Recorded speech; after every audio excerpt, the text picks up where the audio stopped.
So this is like a profitable trade on screen here, right? Well, when you then go ahead and enter into that trade, you end up getting stopped out and have a -1 for the day. But we could have avoided this entire trade and then not taken it at all, not had that loss, and instead gone on to the next day where we could have had a win by this one simple formula that I'm going to teach you today.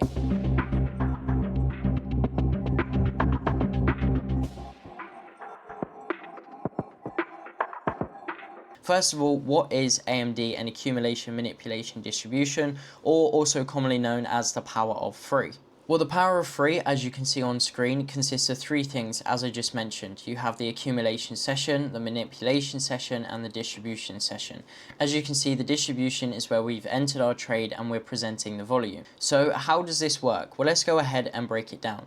First of all, you have the accumulation session. So the market cannot decide during an accumulation a clear direction that it wants to trend towards during this point. However, during this period, we essentially build a pool of orders in the market in both directions. So we build sell orders in the market at the highs and we build buy orders in the markets at the lows. So as you can see, these are the zones that we essentially want to retest or take out in order to build liquidity for ourselves.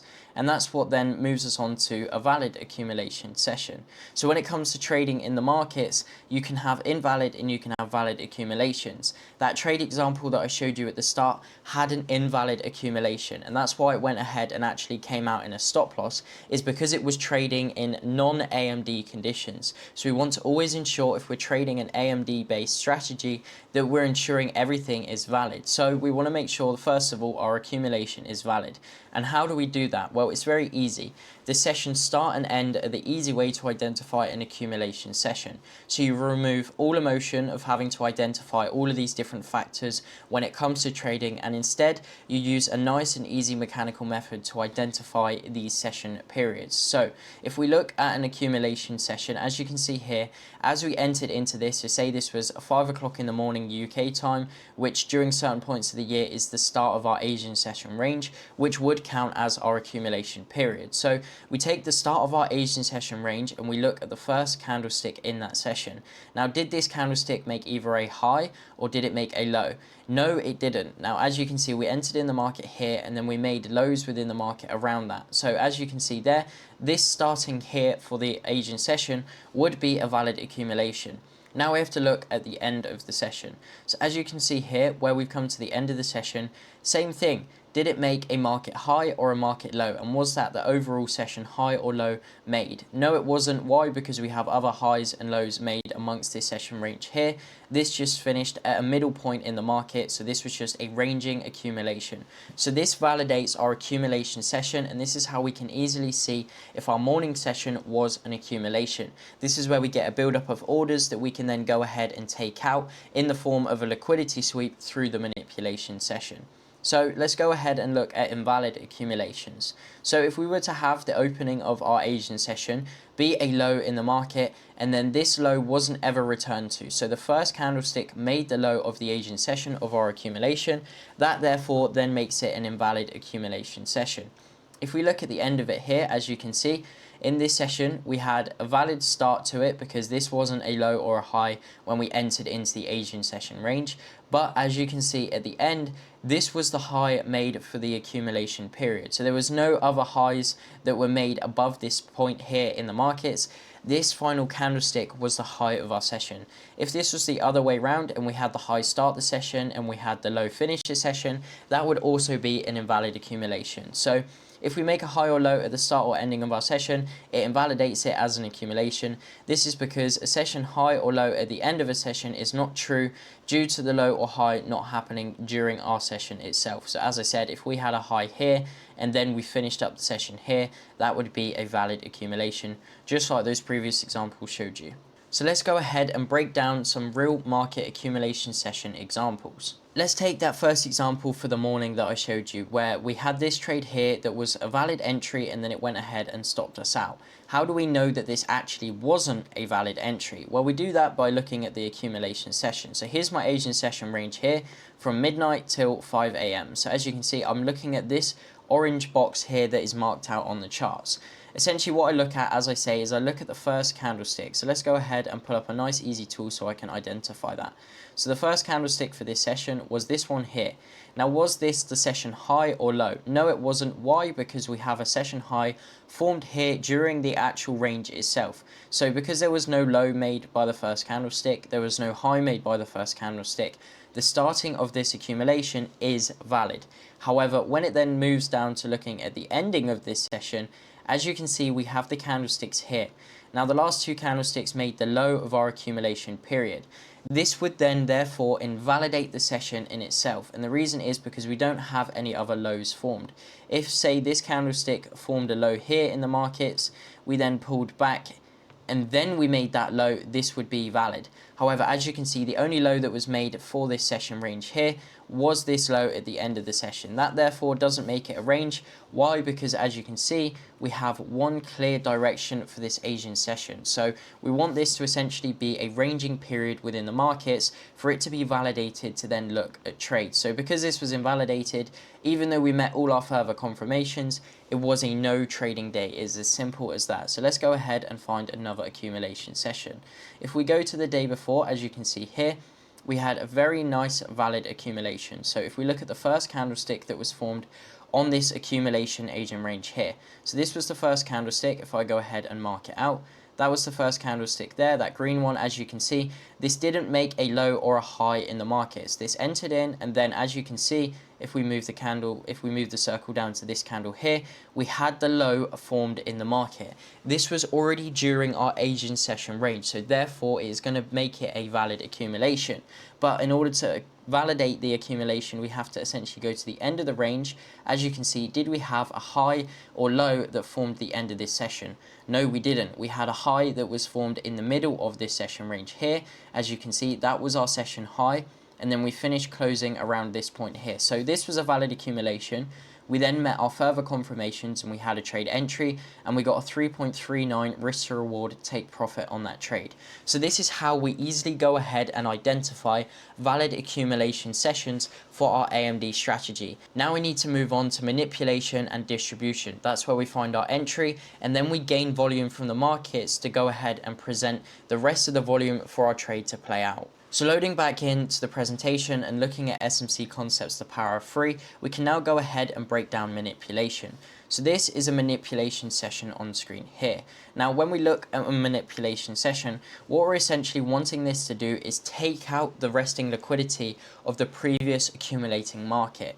So when we make those session highs and lows, they're very important to us because we're essentially viewing those points in the market to then see if our manipulation session takes out that level. So we can simply mark that level with an accumulation or our Asian session period, and then once we've marked out the high or the low of that, we wait to see if then our London session, which is our manipulation, takes out the volume of that previous session. So all it has to do is literally wick it out, take it out, candle body close, whatever, as long as it has at least a wick of that previous predominant high or low from the session before.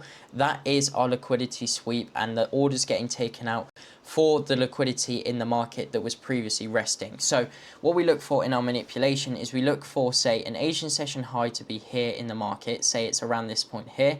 We then have this point here which goes ahead and takes out that order, takes out the liquidity from the previous session. So all the resting orders, the resting high or low, we take that out with this liquidity point here, and we're then looking for further confirmations. One of those confirmations could be a chotch or a change of character, and this is essentially a confirmation that allows us to see potential reversals within the market. So if we're trending in one clear direction during the manipulation and we then have a change of character, it's a potential sign to us that we're then going to begin reversing and heading to the opposite direction within the market. So what we look at is we look at the sweep, if we take out the previous market orders, and then we look at confirmations like change of characters. So this period of price action allows us to see areas of liquidity, previous session highs or lows, as I mentioned. Once these get taken out and then they display manipulation in the form of other confluences, as I mentioned, change of characters, then we have a valid manipulation session. Let's go ahead and break down some valid manipulation sessions. So on the chart here, as you can see, we have our accumulation, which I've already explained is valid for this particular example. Now, removing this trade idea in itself, let's go ahead and look at the markets. Now, personally for myself, I allow entries after the Asian session or the accumulation close. But if you were to look from the actual London Open, we'd mark the 8 a.m. open, as you can see there. And then we'd have the 5 p.m. close, which would be somewhere around this point here. So we'd mark the 5 p.m. close. This essentially is our manipulation point within the market. So we had some very interesting things happen. As you can see, this was the session low within the market based on our accumulation that we had here. So this was the point of liquidity that we were looking to take out on the downside. And this up here was the point of liquidity that we were looking to take out on the upside. So as you can see, what we had first of all was the markets took out the liquidity at the highs of the market. So we had the previous predominant high made on the accumulation Asian session over here to the left. We then went ahead and took that out with the liquidity in the market, as you can see here. So this was the liquidity in the market. This was our sweep in itself. This was where those previous resting orders that were in the market for both buys and sells were taken out by price itself. So once we've taken that out, we're then looking for, as you can see here, our further confirmation, which is our change of character or our chotch. So we had a change of character from this previous predominant low here in the market, and we were looking for a candle body closure. So this wick on this green candle here wasn't valid. However, this full candle body closure here was valid, because for change of characters, we need to ensure that we have a full candle body closure for it to be a valid change of character.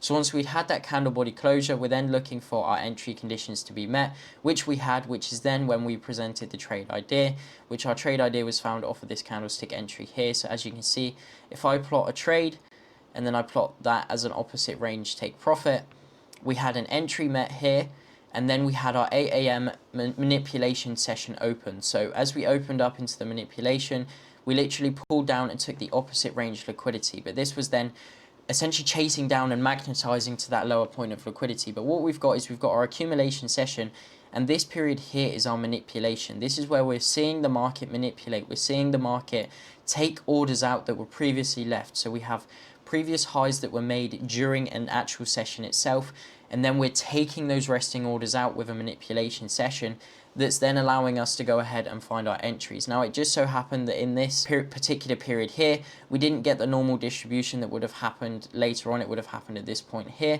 However, we were able to get the distribution period that presented itself in the market to the downside, and then we were able to take a full take profit. But essentially, this is what we're looking for a manipulation session, is we're looking for market manipulation where we take out either highs or lows of the previous accumulation, and then further confirmations to go ahead and find an entry into the markets. Now, what I just wanted to touch over is those change of characters that I just mentioned there. So when we're entering into a manipulation session, we use a change of character to essentially identify if we're going to reverse or continue in the markets. If price went ahead and took out those orders at the highs, but then continue to push higher and higher and higher, that's not going to allow us to get in a reversal entry that is valid. It's just going to consistently stop us out within the market. So we need to make sure that we're identifying confluences or confirmations to go ahead and actually find valid trade entries. And one of those confirmations is change of characters. So I just wanted to touch on how we can essentially validate change of characters to ensure that we're marking and identifying those correctly within the financial markets. So how do we identify a valid chart in the charts? So let's take a look at 3 chart examples on screen. Now, as I just mentioned, it's very important that you ensure confluences are marked correctly to ensure that when you then place trades, they are also placed correctly. So we've got 3 examples here of change of characters, example 1, 2, and 3. So 2 are valid and 1 is invalid. Let's go ahead and break down each of them. First of all, we have the first change of character here. Now, this is an invalid change of character. Reason being is because we've ended our manipulation session without having a candle body closure through that change of character point. So we had a 2 candlestick pullback, and it would have pulled back to our fib level, which is essentially how we validate a chart in itself. I'm going to explain that in further videos, so make sure you stay tuned for those if you're interested in hearing how I also identify the lows that I actually mark change of characters from. But essentially, this first one is invalid because we haven't had a candle body closure. Now, what we look at is the second one here. We had a low made in the market, That meant that we marked it as our change of character. We're then looking for a candle body closure through that change of character point. As you can see, we had a touch point on that chotch there, but then we just pulled back from that. We didn't have a candle body closure. That essentially identifies to us that we're going to see probably a continuation as opposed to a reversal in the market. So that was also an invalid change of character. Next, we have a valid change of character. Now, the reason that this is a valid chotch is because we had a low that was our marking point for the chotch for a reversal, and then we had it pushed off, creating a high, therefore validating that this was the low we're marking from, and then we had a candle body closure through that point in the market. So as I said before, we need that candle body closure to ensure that it's valid. So chotches are formed by swing points in the markets. As I said, these are swing points in the markets that we are marking the chotches off. So if markets are currently trending bullish or in an uptrend, we would look for a swing low point to have a candle body closure through, which would then count as our valid chotch. And this would then identify a potential shift trending to the downside. So if the markets are trending bearish or trending to the downside, we would then look for a swing high point to have a candle body closure through, which would be our valid chotch to the upside, which would then show us a potential shift trending to the upside. So as you can see there, that's how we identify valid change of characters in the markets, and also how we disidentify invalid chotches within the markets. So to just break down a few change of character examples, let's go ahead and look at the charts. We have this first one that we've already gone ahead and broken down, so let's go ahead and skip past that. Now let's take this random point in the markets here and break down some valid change of characters. So as you can see, we made a market low in the markets. As you can see here, this is the point we made a low, and we know that's a low because we went ahead and broke this previous high that was formed here. So that is the low that then made that high. So we're essentially waiting for that low to get broken through. We don't care about all of these points here that are being made as sort of lows as such that people would see, and the reason why is because they're not a change of character. These are just showing us essentially one wave. So this entire leg in itself is one wave down to this point here. So what we're looking at is we're ignoring all of these low and high points until we break that previous predominant low within the markets. It's very important to remember we're changing characters. We're not just looking at every single minuscule low and high within the markets. We're looking at those key and predominant levels. So once we've got that predominant level, which is our predominant low here, why? Because it caused that high to be made. We then wait for the entire move to go ahead and have a candle body closure through that, as you can see there. Let's then take a look at this other previous example. So we had a swing low point made here. Why? Because it broke that previous low that was made in the markets there. So this was our low, and we were then looking to take out the high that formed that low. So this was the high that formed that low because, as I just mentioned, it broke below it there. So we then wait for a candle body closure through this point in the markets. As you can see, here's our candle body closure through that point, therefore validating our change of character. As you can see, we then pushed down and we created another chotch. The reason is because we had a low in the markets that formed this high, and then we pulled back, had a candle body closure, and there was our valid change of character. Now, I don't solely base all of my change of characters off of this indicator. It is just a good gauge to kind of see the levels in the markets that you could use as a valid chotch. It's more important to actually understand how change of characters in the markets work for yourself, and the whole knowledge behind and have the experience behind placing those for yourselves without using an indicator. Next, I want to move on to the distribution period within the markets. So the distribution is where we see the most volume or trend direction essentially play out within the market. So this is the final piece to our puzzle. During this manipulation zone, we often see the largest directional movements within the markets to either the up or the downside. So we want to be in a trade position before this session period happens so we can capture the entirety of that high volume period. Now, essentially, a distribution is where we have the crossover between multiple sessions enter the markets, often the London and the New York crossover. So when we have that crossover of volume within the markets, we see more money entering into the charts itself, and we can capitalize off of that money entering into the markets, because with that money, it means liquidity. Liquidity means volume. Volume means volatility. And with that volatility, we can catch a nice big move to go ahead and find a profit. So we have an accumulation, we validate that in the morning. We then have a manipulation where we look for those liquidity sweeps, previous highs and lows of the session being taken out. Therefore, we can then look for further confirmations. change of characters in the markets as such, so we can then see if we're going to face a potential reversal. Once we've got that potential reversal, we want to basically get in at a discount zone, which I'm going to teach you in the next video, so stay tuned for that. Once you've entered in at that discount zone point, we allow the distribution period, which is the crossover between the high volume sessions, to come into the markets to then present the big volume to us to allow our trade to either play out to a take profit or a stop loss. Just to break that down in an example, check out what we have here. So this is our distribution. This is where we've actually caught the trade in itself.